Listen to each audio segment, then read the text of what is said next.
Hi everyone, I'm Megan Rounds and welcome to Mindset Monday. Mindset Monday is a weekly video blog where I introduce a mindset related topic, offer quick tips and easy applications to help you make a shift in your day or maybe your life. Today's topic is worry. So my husband went on a road trip recently. It was a 16-hour road trip in which he planned to make one stop. Now, we've made this road trip together in the past, and we would switch off the driving responsibilities, which made it a more palatable experience. This is the first time he's had this type of road trip for over 20 years. And you know that he's a good driver, he has a good record, his car's in good condition, but he's also the guy that I have found sleeping on the couch at 8 o'clock in the evening. So it was my natural tendency to want to worry as he drove down to his destination. However, I didn't.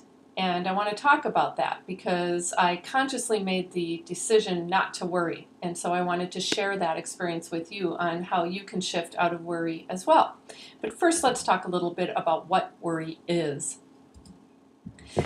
I've isolated three main conditions of worry. One of them is a trigger, the other, another, uncertainty, and then the third is time.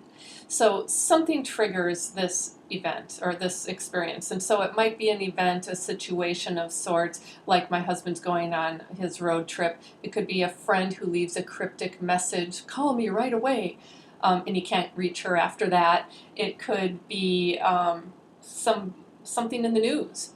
There's all different types of things that could create this type of worry.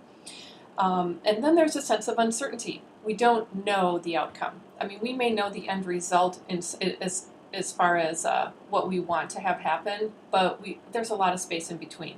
And that is the point of uncertainty, and we as people have a natural tendency to want to fill in the blanks when we have uncertain situations, and worry is one of the ways that we can do that. Not necessarily the most productive way, though. And then the third is time.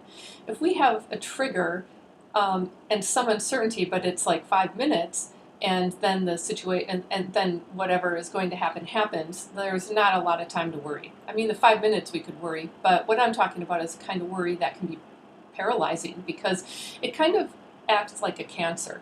It starts in one little spot and then it can spread all over the place. And it can become paralyzing for some of us to the point where we can't do anything. We are so overcome by fear because of this worry that we are just in this state of inability to move. And so these are the three conditions of worry. Worry is something that I believe we can change, but let's talk a little bit about the mindset. So the mindset behind worrying really has to do more with uncertainty. We're not thinking about worrying. Nobody says, I believe worrying is a great way to spend my time. Well, maybe some people do, but I've never met anybody who does. But really what it is all about uncertainty. And I think that many of us have been taught to believe that uncertainty is a bad thing. It's something that, and because uncertainty is bad, it's something we should worry about. And in the American culture at least, but probably many other cultures as well, we are bombarded with a lot of things to make us worry or to try to get us to worry. The politics of fear, a lot of fear-based political messaging and things going on right now in our country, but they're always there. Safety and security issues around hacking or personal safety, global and local unrest, protests, economic downturns, all of those things, and terrorism. All of these things we see and hear about all of these things regularly. Well, maybe we don't see them as much as we hear about them, but they create fear, and fear creates a sense of, leads us to want to worry.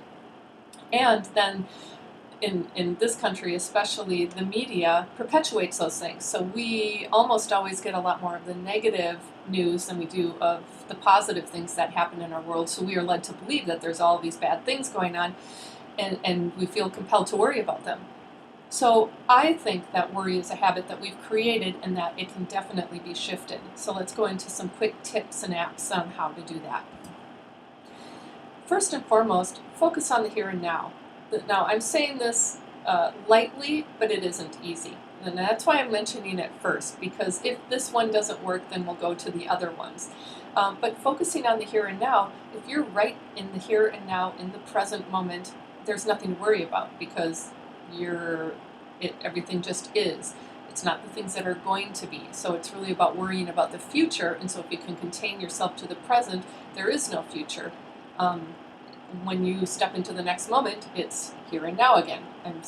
I know I'm getting a little philosophical, but in order to get ourselves to the present, it's not an easy task for those of us who don't already live in this space. And so some main things you can do to invoke it in a quick way is breathing deeply and invoking your senses. So you touch your fingers, notice the colors around you, look for the beauty in your surroundings. Even write. Do something that is going to get your body into the here and now, your body and your mind. But if you can start with your body, then your mind usually follows. Now, meditation is another great way to do this, but that's not something that you can necessarily do in the moment unless you're really well trained in it. So if you have some struggles with getting yourself into the present, another easy thing to do to really work on the uncertainty aspect is to focus on what you know. And if you focus on what you know about the situation that is causing the potential to worry in, that can help you feel more empowered about it. And if you don't know much, then focus on things you know outside of the situation. But the more you focus on what you know, the more it alleviates some of that distress created by uncertain situations. And then lastly is, and this is the one that is my favorite right now, we seem to have been taught to look at the downside, the potential downside, and that is the worrying part. So if there's a situation like my husband driving on a very long distance drive by himself, the first instinct that at least I had was to look at what could go wrong. But instead of looking at that, and this is how I shifted my thinking, I thought about what could go right. What is the best case scenario in this? What's the best possible outcome? There are so many different potential scenarios at play in any given situation, and yet we seem to always tend towards what can go wrong. Now, I understand there's an element of preparedness to be prepared for those things so that we aren't taken by surprise. I'm not saying there's a problem with being aware of them. What I am saying is that it's counterproductive to dwell on those things. So why not dwell on the positive? It's lighter feeling, it allows us to move on with our lives, and it actually may make us feel better about things. So, for my husband's situation, it was the best case scenario is he arrives at his destination, that he had a completely uneventful drive. Maybe he even had fun with it. His car arrived in good shape. There were no issues along the way. Maybe he even was energized. So, I include those things in the best case scenario, and that makes it a lot more palatable, for one. And why not focus on that? If what we focus on is what we see more of, so what we magnify gets bigger is how I like to say it. If we're magnifying the downside, then we're going to see more of the downside. Well, I'd much rather see more of the upsides. So that's where I choose to focus my attention. And around these things, if there are things that if you have a hard time remembering these things in a moment, send yourself a reminder on your phone or put something on your desktop or use sticky notes. And I also like to use little symbols, visuals that help me remember. So for the best case scenario one, for example, I like to, my visual for it is a fried egg sunny side up, because there are two sides to it. One is kind of dark and gross, and it's not gross, I like to eat that part too, but the top side is the sunny side. And so that is the part I want to focus on, and that is how I shift myself out of a state of worry. I think it is a habit, and it's a pretty deeply ingrained habit for those of us who have a tendency to worry. And so I think that really trying to remind ourselves and practicing this at every opportunity, anytime worry enters the picture, shift it. Anytime it happens, just practice shifting it, and eventually that will be our default response to situations. But I don't think it's going to be something that takes a day to do. You have to practice. One day you'll suddenly realize, wow, I'm taking this in stride and I'm looking at the positive. Hey, that's great, I finally formed a new habit. I just don't want you to think that this is going to happen in one day. But I do encourage you to give any of these quick tips and apps a try. Let me know how they work for you. If something does work and something doesn't, I'd love to hear either way.